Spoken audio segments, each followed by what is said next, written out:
Hello friends, आज हम बिहार तकनीकी सेवा आयोग बीटीएससी जेई से जुड़ी लेटेस्ट अपडेट आप लोग को देने वाले हैं। हमारे साथ आदित्य सर जुड़े हैं और ये आपको बताएंगे बीटीएससी जेई से जुड़ी जो लेटेस्ट अपडेट आई है उसके बारे में। धन्यवाद और गुड मॉर्निंग फ्रेंड्स। सबसे पहले तो मैं आपको अपडेट ये कर दूं कि बिहार तकनीकी सेवा आयोग जो कनीय अभियंता की बहाली है 14 फरवरी को जो अपडेट आने वाला है वो बहुत ही सही अपडेट होगा, क्योंकि उस दिन दो दो केसेस हैं। आपको पता होगा कि एक तो आपको ऑलरेडी यूजीसी का 3411 केसेस है, केस नंबर है, और सेकेंड वन बीटेक के साथ जो बीटेक वाले स्टूडेंट ने जो केस किया था सेकेंड वो केस है। तो दोनों का हेयरिंग है और उम्मीद ये है कि उस दिन कुछ डिसीजन आने की बहुत ज़्यादा ही संभावना है, क्योंकि आपको पता होगा कि 7 फैब को जो लास्ट हेयरिंग था जिसमें सीरियल नंबर 8 पे केसेस था उसका कुछ देर के लिए सुनवाई हुई भी थी, जिसमें आपको जो संविदा के स्टूडेंट्स हैं, यानी कि कहने का मतलब है जो कि सेलेक्टेड स्टूडेंट्स हैं, उन लोगों ने एडवोकेट सीनियर एडवोकेट वाईवी गिरी सर को रखा है।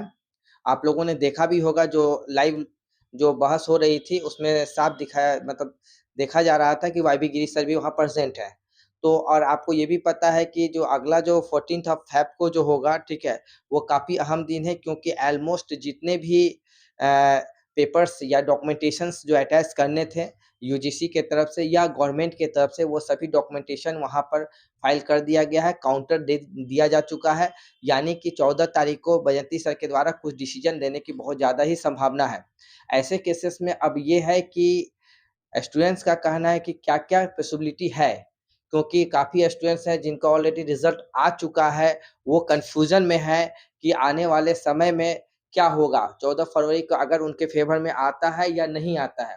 दोनों संभावनाओं को वो लेके चल रहे हैं। कुछ स्टूडेंट्स जो हैं वो नेगेटिव भी हो चुके हैं कि बहाली रद्द हो सकती है।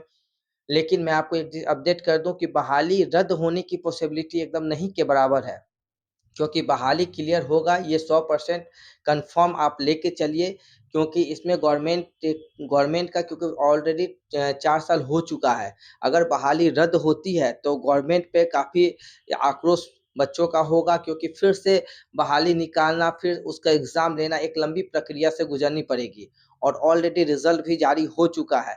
तो सरकार चाहेगी कि वहाँ पर पक्ष रखे कोर्ट में इस तरीके से कि जिससे कि एक बीच का एक सामंजस्य बन सके और रिजल्ट को प्रकाशित किया जा सके, क्योंकि बहाली रद्द करके पुनः बहाली निकालना एक बहुत जटिल काम होगा और उसके बाद उसका सही तरीके से एग्ज़ाम लेना, क्योंकि आपको भी पता है कि बिहार में सही तरीके से कोई एग्ज़ाम हो नहीं पाती है।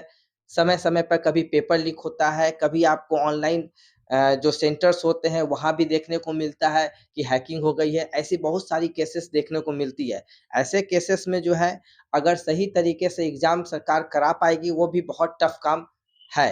दूसरी बात ये है कि आपने देखा था कि 2019 में जब वैकेंसी आई थी उस समय नंबर ऑफ एप्लीकेंट भी कम थे, और लास्ट टाइम जो बिहार एलआरसी की वैकेंसी आई थी उसमें नियर अबाउट 4 लाख एप्लीकेशन जा चुके थे। यानी कि अगर बिहार तकनीकी कैंसल करके दोबारा एग्ज़ाम लेती है तो जहाँ तक उम्मीद है कम से कम 8 से 10 लाख एप्लीकेशंस जाएँगे, जिसको एग्ज़ाम लेना, चाहे वो आपको ऑनलाइन एग्ज़ाम लेना हो, चाहे ऑफ़लाइन एग्ज़ाम लेना हो, वो काफ़ी जटिल काम होगा सही तरीके से एग्ज़ाम करा पाना। इसलिए सरकार ये चीज़ चाहेगी कि 14 तारीख को पक्ष अपना रखेगी कि रिज़ल्ट को कैसे भी प्रकाशित किया जाए। अब बात ये है कि रिज़ल्ट जो प्रकाशित होने की क्या-क्या पॉसिबिलिटी है। एक तो है आपको सबसे पहले कि जो आपको नियमावली बना है, हो सकता है कि जो कोर्ट है वो उसी नियमावली के साथ जाके जो रिज़ल्ट पहले प्रकाशित हुआ था उसमें कुछ संशोधित करके रिज़ल्ट को प्रकाशित कर दे। दूसरी संभावना ये बन रही है कि जो भी पिटिशनर्स हैं इसमें, लगभग 100 प्लस पिटिशनर्स हैं इस केस में, उनके साथ उनको देकर भी रिज़ल्ट को प्रकाशित किया जा सकता है। और तीसरी संभावना है कि यूजीसी को अलाउ करना। तो इसमें जो लास्ट संभावना है कि फुल्ली यूजीसी को अलाउ करना, अगर पूरी यूजीसी की को अलाउ अगर किया जाएगा तो हो सकता है कि उसमें उसके बाद उनका डॉक्यूमेंटेशन करना पड़े और एक लंबी प्रक्रिया होगी, आयोग के लिए भी एक जटिल काम होगा। यानी क्योंकि लगभग आपको 2500 से 3000 यूजीसी के टोटल एप्लीकेंट हैं जिन्होंने काउंसलिंग अटेंड किया था। तो उनके बाद क्या होगा कि यूजीसी के स्टूडेंट्स का भी डॉक्यूमेंटेशन करना पड़ेगा, वेरिफिकेशन यूनिवर्सिटी से, कॉलेजेस से करवाना पड़ेगा और उसमें काफ़ी लंबा टाइम लगेगा।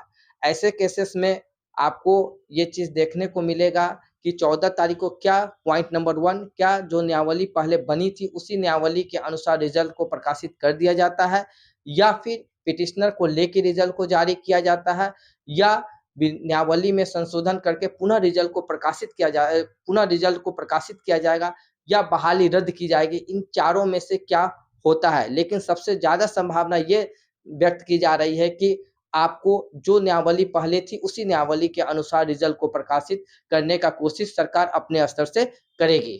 धन्यवाद।